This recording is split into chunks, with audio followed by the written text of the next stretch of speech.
నమస్తే, welcome to Sri fiber news. ముందుగా headlines. ఇంద్రకీలాద్రిపై వైభవపేతంగా దేవి శరన్నవరాత్రి ఉత్సవాలు. శ్రీ మహాచండీ దేవిగా భక్తులకు దర్శనమిస్తున్న దుర్గమ్మ. డిప్యూటీ సీఎం పవన్ కళ్యాణ్ తో విశాఖ ఉక్కు కార్మిక నేతల భేటీ. ఉక్కు పరిశ్రమ ప్రైవేటీకరించకుండా కాపాడాలని పవన్ కోరిన కార్మికులు.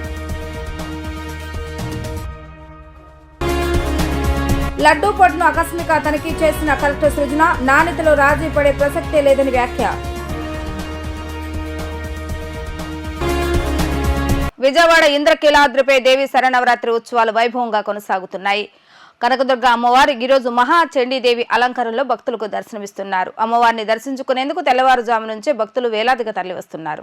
దసరా శరన్నవరాత్రి ఉత్సవాల్లో భాగంగా నేడు ఇంద్రకీలాద్రిపై మహాచండీదేవి అలంకారంలో భక్తులకు దర్శనమిస్తున్నారు దుర్గమ్మ.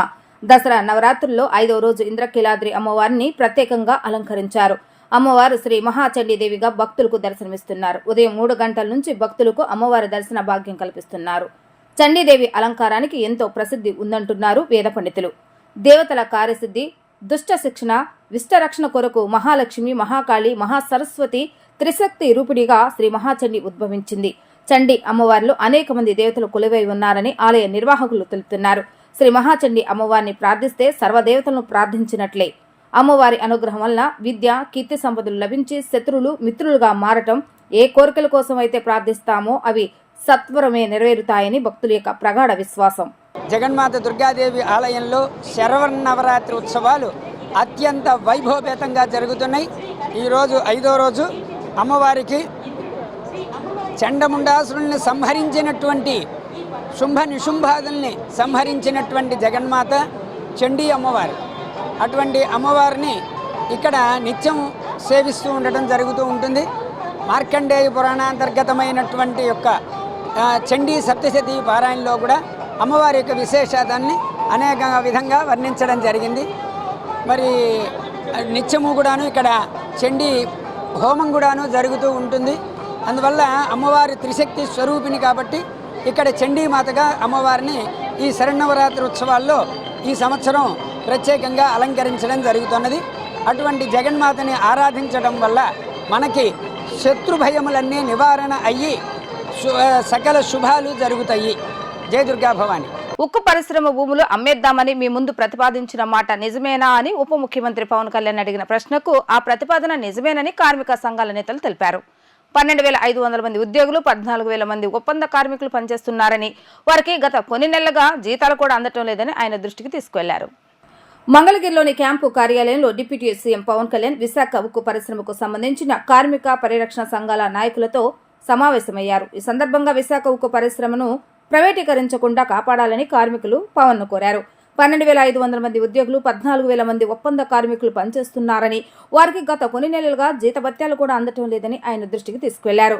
32 మంది బలిదానాలు, 16,000 మంది నిర్వాసితుల త్యాగాలు, 24 ఎకరాల భూసేకరణతో విశాఖ ఉక్కు పరిశ్రమ ఏర్పాటైంది.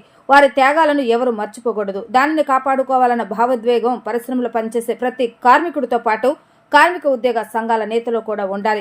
పరిశ్రమను కాపాడుకోవటానికి చేసిన పోరాటాలు, త్యాగాలను కేంద్రం దృష్టికి తీసుకెళ్తానని పవన్ కళ్యాణ్ స్పష్టం చేశారు. దేవాదాయ శాఖలో సమూల మార్పులకు ప్రభుత్వం చర్యలు తీసుకుంటుందని దేవాదాయ శాఖ మంత్రి ఆనం రామనారాయణ రెడ్డి తెలిపారు. ఆలయ సాంప్రదాయాల విషయంలో అధికారులు జోక్యం చేసుకోవద్దని సూచించారు. దేవతామూర్తులకు జరిగే కైంకర్యాలు ఆగమ సాంప్రదాయం ప్రకారం నిర్వహించవలసిందేనని స్పష్టం చేశారు. ఆగమ శాస్త్రానికి విరుద్ధంగా అధికారులు నిర్ణయాలు తీసుకోవద్దని అన్నారు. దసరా వేడుకలలో ఆదివారం లలితా త్రిపుర సుందరిదేవి అలంకారంలో ఉన్న జగన్మాత దుర్గమ్మను దేవాదాయ శాఖ మంత్రి ఆనం రామనారాయణ రెడ్డి దర్శించుకున్నారు. అమ్మవారి దర్శనానికి వచ్చిన భక్తులతో మాట్లాడి సమస్యలను తెలుసుకున్నారు. ఈ సందర్భంగా మంత్రి మాట్లాడుతూ ఆలయ సాంప్రదాయాల విషయంలో అధికారులు జోక్యం చేసుకోవద్దని సూచించారు. దేవతామూర్తులకు జరిగే కైంకర్యాలు ఆగమ సాంప్రదాయం ప్రకారం నిర్వహించవలసిందేనని స్పష్టం చేశారు. ఆగమ శాస్త్రానికి విరుద్ధంగా అధికారులు నిర్ణయాలు తీసుకోవద్దని అన్నారు. ధూపదీప నైవేద్యాల కింద 50,000 వార్షిక ఆదాయం కలిగిన ఆలయాలకు 10,000 మొత్తాన్ని ఇస్తామన్నారు. ట్రస్ట్ బోర్డులో సైతం బ్రాహ్మణులు, నాయి బ్రాహ్మణులకు చోటు కల్పించేందుకు చర్యలు తీసుకుంటామని అన్నారు. దీనికోసం అవసరమైతే శాసనసభలో తీర్మానం చేసి చట్టసభను చేస్తామని అన్నారు. దేవాదాయ శాఖ కమిషనర్ సత్యనారాయణ, ఈవో రామారావు పాల్గొన్నారు. ధూపదీప నైవేద్యాల కింద గౌరవ ముఖ్యమంత్రి గారు గతంలో ఎన్నికల ప్రణాళికలో ఇచ్చినటువంటి వాగ్దానం మేరకు 50,000 లోపు వార్షిక ఆదాయం కలిగినటువంటి ఆలయాల్లో 5,000 రూపాయలు ధూపదీప నైవేద్యాల్లో ఇస్తూ ఉంటే దాన్ని ఇప్పుడు 10,000కు పెంచి దానికి ఆదేశాలు ఇచ్చాం. త్వరలోనే 5,400 ఆలయాల్లో ఉన్నటువంటి అర్చకుల అకౌంట్లలోకి ఈ యొక్క 10,000 మొత్తాన్ని పంపిణీ చేయడం జరుగుతుంది. అలాగే ట్రస్ట్ బోర్డుల వ్యవహారంలో ట్రస్ట్ బోర్డు వ్యవహారంలో కూడా ఇప్పుడున్నటువంటి ట్రస్ట్ బోర్డులు వివిధ స్థాయిల్లో ఉన్నాయి. 5 మంది సభ్యులు ఉన్నటువంటి ఉన్నాయి, 7 మంది ఉన్నాయి, 9 మంది, 11 మంది, 15 మంది ఉన్నటువంటి సభ్యులు కూడా ఉన్న ఆలయాలు కలవు మనకి. ఈ ఆలయాలకన్నిటికీ మరొక 2 సభ్యులను పెంచే విధంగా చట్టాన్ని సవరించడానికి గౌరవ ముఖ్యమంత్రి గారు గతంలో చేసిన వాగ్దానం మేరకు ఇప్పటికే ప్రభుత్వ ఆదేశాలు పూర్తి స్థాయిలో సవరించేదానికి నిర్ణయం చేయడం జరిగింది. దీనికి చట్టంలో కూడా మార్పు చేయాలి కాబట్టి చట్టం మార్పుకి ఆర్డినెన్స్ కానీ లేకుంటే రాబోయే అసెంబ్లీలో అది తీర్మానంగా పెట్టి దేవాదాయ శాఖ చట్టాన్ని మార్చాల్సిన అవసరం ఉంది కాబట్టి దానికి కావాల్సినటువంటి అన్ని కార్యక్రమాలు కూడా పూర్తి చేశాం. అయితే ఈ 2 సభ్యుల్ని ఎందుకు పెంచాల్సి వచ్చింది అంటే ఈ 2 సభ్యులు ఖచ్చితంగా ఒకరు బ్రాహ్మణులు అయి ఉండాలి ఆ కమిటీలో, మరొకరు నాయీ బ్రాహ్మణులు అయి ఉండాలి. గతంలో నాయీ బ్రాహ్మణులు చేయమని చెప్పారే తప్ప సంఖ్యను గత ప్రభుత్వం పెంచలేదు. కానీ ఇవాళ మా ప్రభుత్వం సంఖ్యను పెంచుతూ చట్టాన్ని సవరిస్తున్నాం. ఖచ్చితంగా ఒక సభ్యులు బ్రాహ్మణులు అవుతారు, ఒక సభ్యులు నాయీ బ్రాహ్మణులు అవుతారు. మిగిలినటువంటి కమిటీ అంతా కూడా యథావిధిగా పెంచినటువంటి సంఖ్యతో పాటు మిగిలిన సభ్యులందరినీ కూడా ఏర్పాటు చేయడానికి ఇవాళ చర్యలు తీసుకుంటూ ఉన్నాం.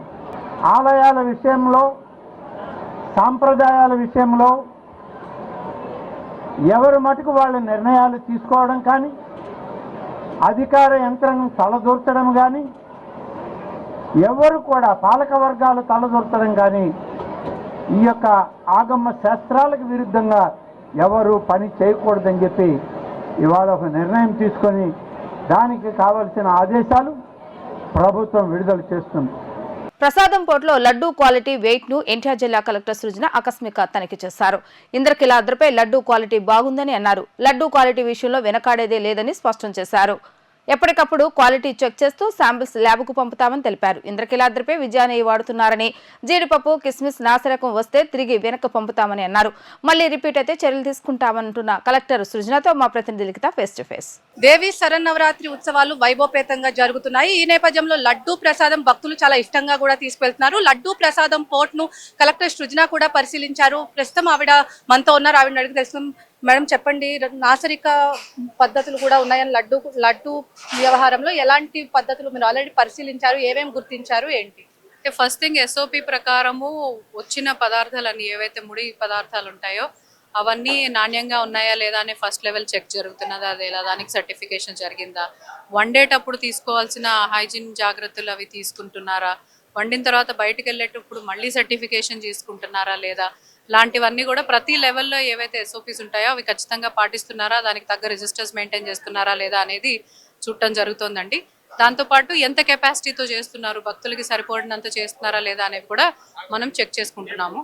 సో ఎక్కడా కూడా నాణ్యతలో రాజీ పడాల్సిన అవసరం లేకుండా ఎవరైనా మనం చెప్తున్నా కానీ పదే పదే వస్తుంటే మాత్రము వాళ్ళ మీద కూడా క్రమశిక్షణ చర్యలు తీసుకునే విధంగానే ఈ పర్యవేక్షణ జరుగుతుందండి. మేడం, అదేవిధంగా జీడిపప్పు కిస్మిస్ అనేవి ఒకసారి వచ్చిన తర్వాత మళ్ళీ ఫుడ్ సేఫ్టీ అధికారులు కూడా తనిఖీల నేపథ్యంలో మళ్ళీ వెనక్కి పంపించారని చెప్పి కూడా వార్తలు వస్తున్నాయి. అవి మీ దృష్టికి వచ్చాయా? వాటిపై ఎలాంటి చర్యలు తీసుకోబోతున్నారు? దట్ ఈస్ అవర్ SOP అండి. నాణ్యత నింద చెప్పినట్టు నాణ్యత లేకపోతే ఖచ్చితంగా మొహమాటం లేకుండా వెనక్కి పంపిస్తాం. అదేవిధంగా కాంట్రాక్టర్స్ కానీ పదే పదే అలాంటి చర్యలకే చేపడితే మాత్రం వాళ్ళని బ్లాక్ లిస్ట్ చేయడానికి, వాళ్ళ మీద చర్యలు తీసుకోవడానికి ఎటువంటి మొహమాటం లేకుండా తీసుకుంటామండి. ఇప్పటి వరకు ఎన్ని లడ్డూలు భక్తులు తీసుకువెళ్లారు, ఏమన్నా ఉందా? మనకి రోజుకి 2 lakh లడ్డూస్ చేసే కెపాసిటీ ఉంది. మనకి లడ్డూలు తయారీలో కానీ అందుబాటులో ఉండే విషయంలో కానీ ఎటువంటి కొరత లేదండి. ఇప్పటి వరకు అయితే సుమారుగా 88,000 అలా భక్తులు వస్తున్నారు. వాళ్ళకి సరిపడినట్టు లడ్డూలు ఉన్నాయి. మూలా నక్షత్రానికి కూడా ఎక్కువ వస్తారు కాబట్టి ఆ రోజు నాటికి కూడా కెపాసిటీ పెంచుకుంటూ 2.5 lakh వరకు కూడా చేసినా ఇబ్బంది లేకుండా జరిగేటట్టే మనం అందుబాటులో ఉంచుతున్నామండి. మేడం, మీరు క్వాంటిటీ చెక్ చేశారు, ఎంత ఉంది, మీరు అనుకున్న దానికి ఉందా లేదంటే తగ్గిందా ఏంటి, వాళ్ళకి ఏమైనా ఇన్స్ట్రక్షన్స్ ఇచ్చారా? అంటే అప్ టు 82 నుంచి 84-85 గ్రామ్స్ ఉండాలి. 90 గ్రామ్స్ ఉంటే కొంచెం తగ్గించమని అలాంటివి చెప్పాం. సో బేసికలీ వాళ్ళు ఆ ట్రేలో వాళ్ళు పట్టాల్సిన కెపాసిటీకే చేస్తున్నారు, వాళ్ళకి అలవాటు అయిపోయింది కాబట్టి. బట్ ఆ ప్రోటోకాల్ని పాటించాలని చెప్పడం జరుగుతుంది. మొత్తం మీద చూసుకున్నట్లయితే ఎస్ఓపి పద్ధతి ప్రకారమే లడ్డూ తయారీ కూడా ఏర్పాటు చేస్తున్నామని చెప్పి నాణ్యత విషయంలో ఎలాంటి రాజీ పడమని కూడా చెప్తున్నారు. జీడిపప్పు కిస్మిస్ ఏదైతే వెనక్కి పంపించారో ఎస్ఓపి ప్రకారం కూడా అన్ని ఏర్పాట్లు కూడా చేశామని చెప్పి భక్తులకు ఎలాంటి ఇబ్బందులు లేకుండా వచ్చిన భక్తులందరికీ కూడా నాణ్యమైన లడ్డూ ప్రసాదమే ఇప్పించేందుకు కూడా చర్యలు తీసుకుంటామని చెప్పి, ఎవరైనా కనుక నాణ్యతలో లోపం ఉంటే కనుక ఖచ్చితంగా వారిపై చర్యలు తీసుకుంటామని చెప్పి కూడా కలెక్టర్ సృజన అయితే చెప్తున్నారు. ఇది ఇక్కడున్న పరిస్థితి. వీడియో జర్నలిస్ట్ అఖిల్తో లిఖిత, డిజిటల్ న్యూస్, ఇంద్రకీలాద్రి నుంచి. ఇంద్రకీలాద్రిపై కొలువు తీరిన దుర్గమ్మ సన్నిధిలో కుంకుమార్చనలు వైభవంగా కొనసాగుతున్నాయి. ఉత్సవాలలో భాగంగా 5వ రోజు దుర్గమ్మ శ్రీ మహాచండీదేవి అలంకారంలో భక్తులకు దర్శనమిస్తున్నారు. అమ్మవారి ప్రీత్యార్థం భక్తులు కుంకుమ పూజలు భక్తి శ్రద్ధలతో నిర్వహిస్తున్నారు. కుంకుమ పూజలో ప్రముఖ సినీ నటుడు కృష్ణరాజు సతీమణి శ్యామలాదేవి, జూనియర్ ఎన్టీఆర్ సోదరి నందమూరి సుహాసిని కుంకుమ పూజలో పాల్గొన్నారు. ఇంద్రకీలాద్రిపై వేంచేసి ఉన్న శ్రీ కనకదుర్గ అమ్మవారు దసరా శరన్నవరాత్రి ఉత్సవాలు అత్యంత కన్నుల పండుగగా కొనసాగుతున్నాయి. 9 రోజుల పాటు జరిగే దసరా మహోత్సవాలు 5వ రోజుకు చేరుకున్నాయి. ఉత్సవాలలో భాగంగా అమ్మవారు శ్రీ మహాచండీదేవిగా భక్తులను అనుగ్రహిస్తున్నారు. అమ్మవారి ప్రీత్యార్థం భక్తులు కుంకుమ పూజలు భక్తి ప్రవర్తనలతో నిర్వహించారు. మహామండపం 6వ అంతస్తులో ఉభయదాతలు పాల్గొని 1,00,000 కుంకుమార్చన నిర్వహించారు. వేద పండితుల మంత్రోచ్చల నడుమ కుంకుమ పూజ కార్యక్రమం ఆద్యంతం శాస్త్రోక్తంగా సాగింది.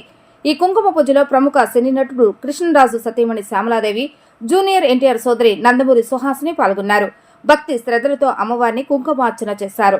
సౌభాగ్య ప్రధాని అయిన అమ్మవారికి కుంకుమార్చన నిర్వహించడం వల్ల మహిళలు ఆజాన్మంతం సకల సౌభాగ్యాలతో దీర్ఘసుమంలిగా వర్ధిల్లుతారని వైదిక కమిటీ సభ్యులు వివరించారు. దసరా ఉత్సవాలలో భాగంగా కుంకుమార్చన పూజలో పాల్గొని దుర్గమ్మను మహాచండీదేవి అలంకారంలో దర్శించుకోవటం చాలా సంతోషంగా ఉందని అన్నారు. ఉత్సవాల ఏర్పాట్లు బాగున్నాయని, అమ్మవారి ఆశీస్సులు అందరిపై ఉండాలని, అందరూ సుఖ సంతోషాలు ఆయురారోగ్యాలతో ఉండాలని ఆకాంక్షించారు. ప్రతి సంవత్సరం రావడం అలవాటు అమ్మవారి. నేను కృష్ణరాజు గారు ప్రతి సంవత్సరం రావటం, అమ్మవారికి కుంకుమ పూజ చేయించుకోవటం, దేవి కట్మాలు అన్నీ చేయించుకోవటం అలవాటు. అదే నేను కంటిన్యూ చేస్తున్నాను. ఆ తల్లి అమ్మవారి దర్శనానికి కృష్ణరాజు గారు నేను కలిసి వచ్చేవాళ్ళం. ఈసారి ఇద్దరం కలిపి నేనేగా వచ్చి ఆ తల్లి దర్శనం చేసుకోవడం జరిగింది. ఫస్ట్ టైము చండీ అవతారం, చాలా ఆనందంగా ఉంది. ఆ తల్లి ఆశీస్సులు ఎప్పుడు కూడా ప్రజల అమ్మవారి ఆశీస్సులు మీ అందరికీ ఉండాలని. ఈ సంవత్సరం చాలా బాగుందండి. నాకు ప్రతి సంవత్సరం కూడా బాగుంటుంది, కానీ ఈ సంవత్సరం ఇంకా అలంకారం అవన్నీ అద్భుతంగా, అన్ని అలంకారాలు తల్లి అద్భుతంగా జరిపించుకుందని అనుకుంటున్నాను నేను.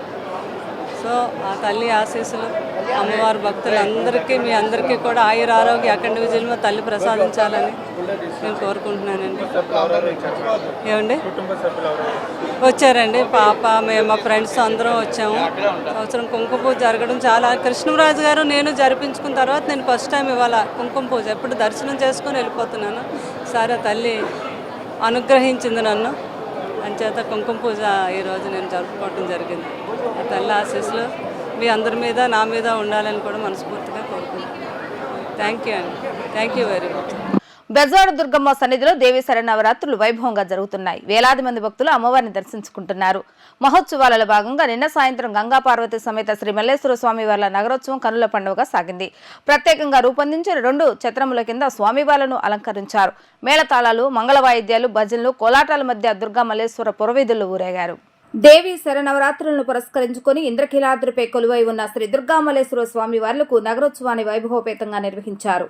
నిన్న సాయంత్రం మల్లేశ్వర ఆలయం సమీపంలోని యాగశాలలో ఆది దంపతులను సర్వాంగ సుందరంగా అలంకరించి వాహనంపై ఊరేగింపునకు సిద్ధం చేశారు. తొలుత అర్చకులు, పండితులు, ఉత్సవమూర్తులకు పూజాధికాలు నిర్వహించి నగరోత్సవాన్ని ప్రారంభించారు. మేళతాళాలు, మంగళ వాయిద్యాలు, భజనలు, కోలాటాల మధ్య దుర్గా మల్లేశ్వర్ల ఊరేగింపు కనుల పండుగగా కొనసాగింది. పురవీధిలో ఊరేగుతున్న స్వామివార్ల ఉత్సవమూర్తులను దర్శించుకుని భక్తులు పులకించిపోయారు. ఆలయం నుండి కనకదుర్గానగర్ బ్రాహ్మణ వీధి మీదుగా ఘాట్ రోడ్లో నగరోత్సవం వైభవంగా సాగింది. నగరోత్సవంలో దుర్గమ్మను దర్శించుకున్న భక్తులు ఆనంద పరవశులయ్యారు. జై దుర్గా, జై జై దుర్గా నామస్మరణలతో 1 టౌన్ ఇంద్రకీలాద్రి దిగువ ప్రాంతంలో ఉన్న పురవీధులు మారుమురుగాయి. గత ప్రభుత్వంలో ప్రోటోకాల్ ఉన్నవారిని ఆపలేదని నగర మేయర్ రాయన భాగ్యలక్ష్మి ఆరోపించారు. కూటమి ప్రభుత్వంలో ప్రోటోకాల్ ఉన్నవారిని ఆపుతూ వారిని అవమానపరుస్తున్నారని ఆమె అన్నారు. విజయవాడ నగర ప్రథమ పౌరురాలైన మేయర్ని అడుగడుగున ఆపటం ఎంత మేరకు సమంజసమని నగర మేయర్ రాయన భాగ్యలక్ష్మి ప్రశ్నించారు. వీఐపీకి కేటాయించిన సమయంలోనే వచ్చినా కూడా అడుగడుగున ఆపటం ఎంతవరకు న్యాయసమ్మతం అని ప్రశ్నించారు. నగరపాలక సంస్థ నుంచి శానిటేషన్ కోసం ఆలయ అధికారులు ఏమడిగినా అన్ని సహాయ సహకారాలు అందిస్తున్నామని అన్నారు. కానీ ఒక మేయర్ని అయినా నన్ను ప్రతి చోట నిలిపి అవమానపరచడం అధికారులకు తగదని అన్నారు. ఒక బీసీ మహిళగా ఆవేదన వ్యక్తం చేశారు. ఒక విజయవాడ మేయర్ పరిస్థితి ఇలా ఉంటే సామాన్య భక్తుల పరిస్థితి ఏ విధంగా ఉంటుందో అర్థమవుతుందని అన్నారు. దీనికి ఫలితం ఇంతకింత అనుభవించక తప్పదని మేయర్ హెచ్చరించారు. శరన్నవరాత్రులు గతంలో ఏ రకంగా జరిగినాయి, ఎవరినైనా ఎప్పుడైనా ప్రోటోకాల్ పరంగా ఎక్కడైనా ఆపడం జరిగిందా ఒకసారి విశ్లేషించుకుంటే ఇప్పుడున్న కూటమి ప్రభుత్వం అనేది అర్థమవుతుంది. విజయవాడ నగర మేయరు ప్రథమ పౌరురాలు అంటారు. మినిమం కామన్ సెన్స్ కూడా లేకుండా ప్రోటోకాలు వెహికల్కి ఏంటి స్టిక్కర్ లేదని చెప్పి కింద దగ్గర నుంచి ఆపుతూనే ఉన్నారు. ఎక్కడ పడితే అక్కడ నేను మేయర్ని కారుకో పెద్ద బోర్డు ఉంది మేయర్ అని. ఈరోజు నగరపాలక సంస్థ లేకుండా, నగరపాలక సంస్థ సహాయ సహకారాలు లేకుండా విజయవాడలోన భవానీ దీక్షలు కానీ శరన్నవరాత్రులు కానీ నిర్వహించగలరా? కార్పొరేషన్ తరపున శానిటేషన్ వర్కర్ని 1400 మందిని ఈరోజు ఈ దసరా నవరాత్రుల కోసం ఇవ్వటం జరిగింది. అలాగే ప్రతి ఒక్క విషయంలోన గవర్నమెంట్కి అనుకూలంగా ఈరోజు దసరా నవరాత్రులు ప్రశాంతంగా జరగాలి, ప్రజలందరూ ఆనందంగా అమ్మవారి దర్శనం చేసుకోవాలని ఒక మంచి ఉద్దేశంతో ఈరోజు నగరపాలక సంస్థలో ప్రతి ఒక్క దాన్ని మేము ఓకే చేస్తూ అటు గవర్నమెంట్కి కానీ ఇటు ప్రజలకు కానీ అన్ని రకాలుగా సహకారం అందించాలన్న ఒక ఉద్దేశంతో విజయవాడ నగరపాలక సంస్థ అన్ని రకాల వాళ్ళకి ఏదైతే మమ్మల్ని కార్పొరేషన్లో మమ్మల్ని అడుగుతున్నారో పర్మిషన్లో ప్రతి ఒక్క పర్మిషన్ మేము ఇవ్వడం జరిగింది కౌన్సిల్ ద్వారా. ఈరోజు ఇన్ని రకాలుగా మేము వాళ్ళకి సహకరిస్తుంటే ఒక బీసీ మహిళని, ఒక మేయర్ని నేను అడుగడుగున నేను మేయర్ని నాకు ప్రోటోకాల్ ఉందని నేను ఎందుకు చెప్పుకోవాలి? ప్రథమ పౌరురాలు అని చెప్తారు, ఇదేనా ఇచ్చే గౌరవం నేను అడుగుతున్నాను. అక్కడ ఎక్కడ చూసినా పోలీసులు ఆపేస్తారు, మీకు ఎక్కడ చూసినా మాది డ్యూటీ అంటారు, ఒక బ్యాడ్జ్ ఒకటి మెళ్ళ వేసుకుంటున్నారు, కేఆర్ కోడ్ అన్నారు. సరే మీరు ఏది పెడితే, ఏ సిస్టమ్ పెడితే ఆ సిస్టమే ఫాలో అవుతామన్నాం. 2 నుంచి 4 వరకు దర్శనం, మార్నింగ్ 8 నుంచి 10 వరకు విఐపి దర్శనం అంటే ఆ టైమింగ్లోనే వస్తున్నాం. ఆ టైమింగ్ దాటి కూడా మేము ఏ టైం పడితే ఆ టైం రావటం లేదు, ఎవరిని డిస్టర్బ్ చేయటం లేదు. కానీ ఇచ్చిన టైంకే, ఇచ్చిన ప్రోటోకాల్కే మేము వస్తుంటే ఇటు కలెక్టర్ గారిని, అటు మా బిఎంసీ కమిషనర్ని అడిగితే మీకు మేయర్ బోర్డు ఉందమ్మా, మీకు ప్రోటోకాల్ ఉంటుందమ్మా, మీకెందుకమ్మా ఆ స్టిక్కర్స్, మీకేం అవసరం లేదు, మీరు మీ కారు వేసుకొని వెళ్ళండి, మిమ్మల్ని ఎవరు ఆపేదే లేదు అని చెప్పారు. ఈరోజు ప్రతి దగ్గర నేను చెప్పుకోవాల్సి వస్తుంది, నేను మేయర్ని, నాకు ప్రోటోకాల్ ఉంది అని. ఎందుకు చెప్పుకోవాలి? ఇదేనా ఇచ్చే గౌరవం? మీరు ఇలాగేనా చేసేది? ఇదైతే మాత్రం నేను ఊరుకునేది లేదు. ప్రోటోకాల్ పాటించాలి. ప్రోటోకాల్ పాటించకుండా మా ఇష్టము, మా గవర్నమెంట్ అని అంటే మాత్రం ఊరుకునే పరిస్థితి లేదు. ఒక బీసీ మహిళగా నేను చాలా ఆవేదన చెందాను. ఈరోజు దానికి తగ్గ ఫలితం అన్నది అనుభవిస్తారని తెలియజేస్తున్నాను. బెజవాడ దుర్గమ్మకు శ్రీకాళహస్తి నుంచి పట్టు వస్త్రాలను శ్రీకాళహస్తి ఈవో చంద్రశేఖర్ ఆజాద్ సమర్పించారు. ఆలయ మర్యాదలతో దుర్గగుడి కెఎస్ రామారావు స్వాగతం పలికారు. శ్రీకాళహస్తి ఆలయ ఈవో బృందానికి వేద పండితులు వేద ఆశీర్వచనాన్ని అందజేశారు. దుర్గగుడి ఈవో అమ్మవారి ప్రసాదాన్ని, శేషవస్త్రాన్ని, చిత్రపటాన్ని అందజేశారు. ఈ సందర్భంగా శ్రీకాళహస్తి ఆలయ ఈవో చంద్రశేఖర్ ఆజాద్ మీడియాతో మాట్లాడుతూ దసరాలో దుర్గమ్మకు పట్టు వస్త్రాలు సమర్పించడం ఆనవాయితీగా వస్తుందన్నారు. ఏటా మాదిరిగానే ఈసారి కూడా పట్టు వస్త్రాలు సమర్పించామని అన్నారు. యనమల కుదురు శివాలయంలో కూడా ఈసారి పట్టు వస్త్రాలు సమర్పిస్తామని ఆయన స్పష్టం చేశారు. భగవాన్ శ్రీ కాళహస్తీశ్వర స్వామివారి దేవస్థానం తరఫు నుండి 5వ రోజు ఈ రోజున మన అమ్మవారికి, చండీమాత రూపంలో ఉన్న మన అమ్మవారికి ఈ రోజున వస్త్ర ప్రదానం చేయటం అనేది ఒక ఆనవాయితీగా వస్తున్నది. ఈ ఆనవాయితీ, ఈ సాంప్రదాయం కొనసాగింపులో భాగంగా ఈ రోజున వస్త్ర సమర్పణ మా దేవస్థానం తరఫున చేస్తున్నాం. అక్కడ మా కాళహస్తిలో కూడా మా జ్ఞాన ప్రసూనాంబ అమ్మవారు, అక్కడ అమ్మవారికి ఈ రోజున స్కందమాత అంటే సుబ్రహ్మణ్యేశ్వర స్వామివారి తల్లిగా వాళ్ళ అలంకారం చేసుకొని అమ్మవారికి కూడా చాలా ఘనంగా పూజలు నిర్వహిస్తున్నాం. సో మేము మా మీడియా మిత్రులందరికీ కూడా చిరపరిచితులే కాళహస్తి వచ్చినప్పుడు తప్పకుండా మా దేవస్థానానికి రావటం, అదే రకంగా మనం కూడా ఒకసారి కలుద్దాం. అక్కడ కూడా తప్పకుండా మీరంతా కూడా ఈ రోజున మేము మా దేవస్థాన అత్యున్నత సిబ్బంది, మా వేద పండితులు, మా ప్రధాన అర్చక స్వాముల వారితో రావడం జరిగింది. మా చాలా సంతోషం, మా పౌరజనం సుకృతిగా భావిస్తున్నాం. అదే రకంగా ఇదే రోజున మనకి యనమల కుదురులో శ్రీ రామలింగేశ్వర స్వామి దేవస్థానం వారికి కూడా మా కైలాసవాసి భగవాన్ శ్రీ కాళహస్తి స్వామి వారి దేవస్థానం నుండి వస్త్రాలని సమర్పణ చేయడం కూడా ఇప్పుడు జరుగుతుంది. ఇక్కడి నుంచి అక్కడికి వెళ్తున్నాం అన్నమాట. ఇది కూడా ఒక కొత్త వరవడికి, ఎందుకంటే ఇప్పుడు చూసి ఉంటారు మీరంతా రామలింగేశ్వర స్వామి దేవస్థానం కూడా అత్యద్భుతంగా సిటీ అవుట్స్కర్ట్స్లో డెవలప్ అవుతోంది. దానికి కూడా ప్రజలు విశేషంగా వేలాదిగా వెళ్తున్నారు. సో అలాంటి దేవస్థానాన్ని కూడా హైలైట్ చేయాలనే ఉద్దేశంతో మా మంత్రి గారు, మా కమిషనర్ గారు అంతా కూడా అనడంతో మాకు కూడా ప్రత్యేకంగా అభిమానం ఉంటుంది ఈ ప్రాంతం వాళ్ళు కావడంతో వారికి కూడా వస్త్ర ప్రదానం అనేది చేయడం జరుగుతుంది. నమస్కారం. కృష్ణా జిల్లా గన్నవరం పట్టణంలో ఒక్కసారిగా మేఘావృతమైన కుండపోత వర్షం కురిసింది. కుండపోతగా భారీగా కురుస్తున్న వర్షానికి పట్టణంలోని రహదారులు మోకాల్లోతు వర్షపు నీటిలో మునిగింది. ఒక్కసారిగా కురుస్తున్న వర్షానికి రోడ్లపైకి భారీగా చేరుకున్న వర్షం నీటితో వాహనదారులు, సామాన్య ప్రజలు ఇక్కట్లు పడుతున్నారు.